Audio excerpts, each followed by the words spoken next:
When war was imminent, Southend starting to prepare vigorously for that event. The seafront became barriered off, and it became known as HMS Westcliff, with a large naval detachment based at the Crowstone Road area. I found out about the outbreak of war when it was announced on the radio, and I was with my parents. I can't remember if it was Neville Chamberlain or Winston Churchill. I remember a man's voice saying that we are at war, and that was it. We all heard of the phony war. It did seem like that to most people. Nothing much happened during the first 9 months of the war or whatever it was. I mean, the collapse of France was a calamity, but being boys at school, it didn't seem to affect us very much. We were more concerned with what was on the pictures and going ice skating on South Church Park and that sort of thing. The school closed, I think, for a few days while we all caught our breath. But thereafter, we went back to school to be faced by chaps digging great air raid shelters in the front of the school. The war had been going on for, about 9 months or so, and we were advised that we were going to be evacuated away from the coastal area. We didn't know where we were going, we'd got no idea.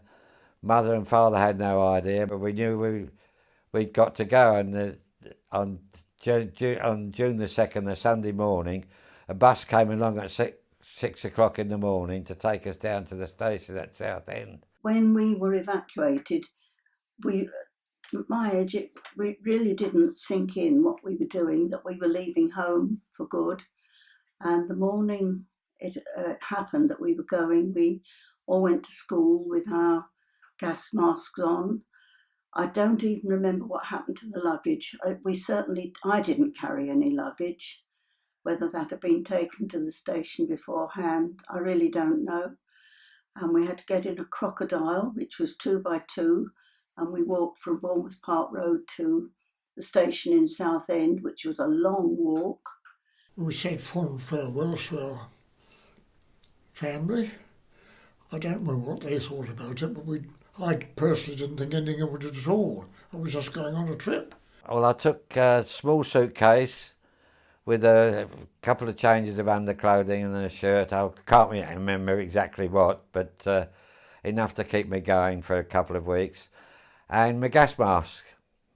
As the journey progressed, we saw such strange sights as coal mines, the wheel going round. It was all new to us. None of us had been anywhere near collieries or anything like that, knew little or nothing about it. But it gave us an impression that this was going to be very different. We came to a very big junction where there were lots of railway lines, and we couldn't believe that. We'd never seen that many railway lines in our life before. That was quite an excitement for us.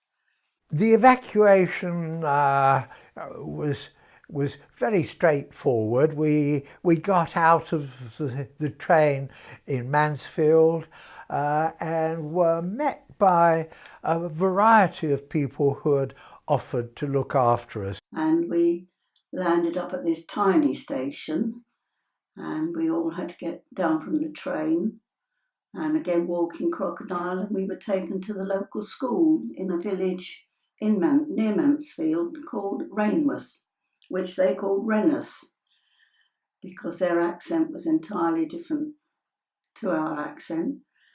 Then we walked to the school, and we were all sat on the edge of the stage. The school was called Python Hill School, and the people who were going to have us as evacuees just came along and just picked us. If they fancied like the look of us, they picked us, and my sister and I were kept together, and we went to this very nice house in Reneth or Rainworth, which was in South Avenue. Couldn't tell you the number. The house that I was billeted in was on Berry Hill. It was Woodlands Drive, and the number was 53. I forget how many there were of us, 15 perhaps. And one by one, the column walked along there, and this this lad goes in this house and you go into that house and so on. I was billeted with 3 families. The first one was interesting because the lady was much younger than her husband and didn't quite know what to do with us. The next family where we were with until I was unwell, Mr. and Mrs. Miller, and then when I was with the Barkers, and they had 2 daughters, one who was married to a great athlete who was in the RAMC as a driver, and the other one was a nurse who, during my time in hospital, had also been bandaging me as a practice nurse. Their name was Houghton, that's Hooton. That was the family I was evacuated with. They had one son, Dallas. He was in his 20s in the army, so he was. They were an older couple, and they used to own the grocer's shop in the village. So I used to help out quite a lot, weighing out rations of butter and tea, and generally helping in the shop, which I used to love, and all my friends were jealous, you know. I went to Crompton Street, number 45. I was deposited. I knocked on the door. Nothing happened. Then a face came from across the fence the next door. They're out. Well, I was very fortunate because I stayed with the managing director of Stokes Castings, which was a main factory in Mansfield which was making gas mains, and of course it was on to war guns then. And so I had quite a good billet. Me, I was hosted by the Bradders, and they had a daughter. She was 20ish. She was a lady who enjoyed going out in the evenings. Working at the shoe factory as she did during the day was just a method of getting money for her to spend it every evening. The people were quite nice, very strict with us. We couldn't giggle, we couldn't talk during meals. Nan used to slap us quite a bit on the backs of our legs, which was quite painful if we giggled. Food was pretty good. There was no shortage of food. There was no shortage of fuel because he was a coal miner and they all had allowances for the coal. It was very difficult at first in Mansfield because it was in a town. I was used to being at the seaside, and it was right in a town, in a mining town. Everybody used to speak differently, and it did seem very strange at first, but it was one of those things you just, when you're younger, you'll get used to it. Well, when we went to Mansfield, the junior school, which I suppose was up to the 4th form, 3rd form perhaps, I don't know, they went to a college called Brunts, Bunts, Brunts. Never saw them again. The rest of us, the senior school, we went to Queen Elizabeth's Grammar School. It was unusual schooling because we used to work in shifts because there was 2 schools using the one building. So a month about, we'd go to school at 8 o'clock in the morning till 1 for a month, and then we would go to school in the afternoon from 1 till 6. Outside of school, my main recollections are going down to a little village called Plesley, which was a mining village, Plesley Pit. And down there we went to some church hall where a crowd of ladies used to hold a weekly dancing class of old-time dancing. And 2 or 3 of us roped into this, and we were in great demand. 3 of us went to the park one day, and the miners were making a lot of noise, and we went up a little bank, and to my horror they were cockfighting, and we just ran as fast as we could. We were absolutely terrified. It was all these miners. It stuck in my mind so much. Well, there were about 6 cinemas in Mansfield, I think, and we used to go to cinema fairly often. I think it was about 6pence or maybe 9pence to go in, but that was a sort of regular treat. But otherwise, cycling around was the thing we used to do. The roads were all empty in those days, of course. You didn't have any worry with traffic or anything of that sort. And the countryside around was rather pleasant.